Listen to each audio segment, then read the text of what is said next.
lesson is on absolute value, which is also the distance from 0. So say we were just looking for the absolute value of 3. The absolute value of 3 could be from 0 to 3, which is a value of 3, or from negative 3 to 0, which also has a value of 3. We're doing absolute value inequalities, like 3x plus 6. And since it's the distance from 0, the first step to solving the inequality is to put 3x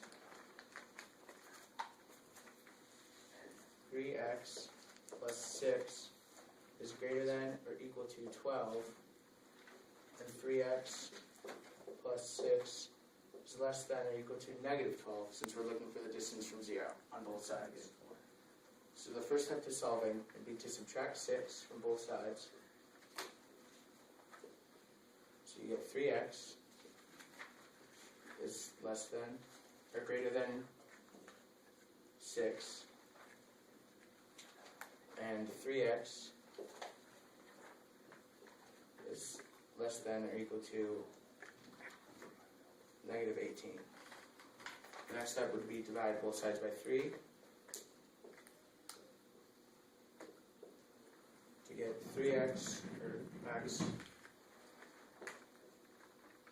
is greater than or equal to 2, or x is less than or equal to negative 6. The next step would be to plug it back into our main equation, which is 3, absolute value of 3, 2. Our next step, since we found the two values, is to plug them in on our line graph. So we have negative 6, and since it's an equal to, you fill in the bubble. And then we have positive 2, and since it's an equal to, you fill the bubble. And you put the line going the way of the value, and since it's greater than or equal to 2, it goes that way, and since it's less than or equal to negative 6, it goes that way. Now we're going to pick a value from each side of the highlighted just to prove and check whether they're good or not. So we'll pick negative 7. 3, that's the value of 3 times negative 7 plus 6 is greater than or equal to 12. No, sorry. Less than or equal to negative 12. So you have the absolute value of negative 21 plus 6 is less than or equal to negative 12.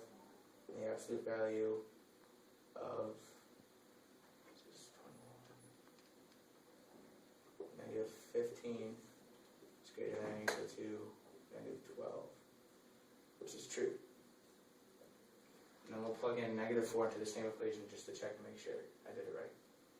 So we have absolute value of 3 times negative 4 plus 6 is less than or equal to negative 12.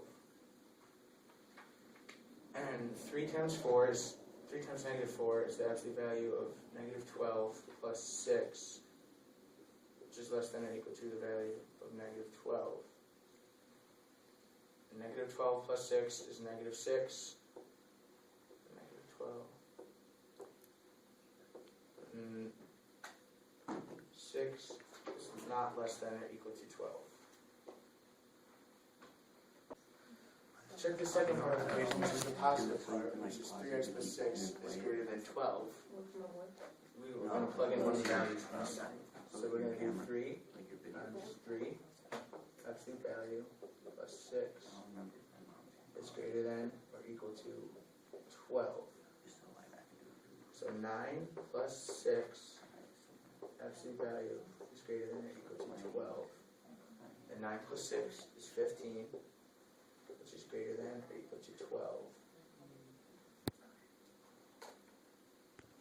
And so, just to see if I did it wrong, we're going to plug in a value on this side of the equation. So we're going to do the absolute value of 3 times 1 plus 6 is greater than or equal to 12. So 3 times 1 is 3 plus 6 is greater than or equal to 12. 3 plus 6 is 9, which is greater than or equal to 12, which is not greater than or equal to 12. And that is our lesson. For this video is provided by The 1 is less than 3. Numbers aren't adding up. Ow! Our problem today is the absolute value of 2y minus 4 is equal to 12. Since the 2y minus 4 is in an absolute value, there could be a positive and a negative version, or value for y. So the first step of the problem is to take away the absolute values and make a positive and negative version of the equation. So you've got 2y minus 4 is equal to 12, or 2y minus 4 is equal to negative 12. You start off by adding 4 on all sides of the equation to come out with, on one side, 2y is equal to 16, and then on the other side, 2y is equal to negative 8. Now to isolate the variable for y, you divide both sides by 2 to come out with y could equal 8 for this one, or negative 4 for this one. Now we have to plug them back in to check. So you could do 2, or the absolute value of 2, 8 minus 4 is equal to 12. Then you simplify to get 16, which is 2 times 8, minus 4 is equal to 12. And then 16 minus 4 is the absolute value of 12. And 12 equals 12 is good. And then for the negative 4, you can do the same. Absolute value of 2 times negative 4 minus 4 is equal to 12. Simplify to get negative 8 minus 4 is equal to 12. And then you get the absolute value of negative 12 is equal to 12. Now that equals 12. Along with being used in math, absolute values also have a use in real-world situations. If you are trying to find the displacement of an object, or the distance from zero the object has traveled, you wouldn't represent a distance as a negative number. Instead, you use the distance always as a positive number, which is the same concept as absolute values.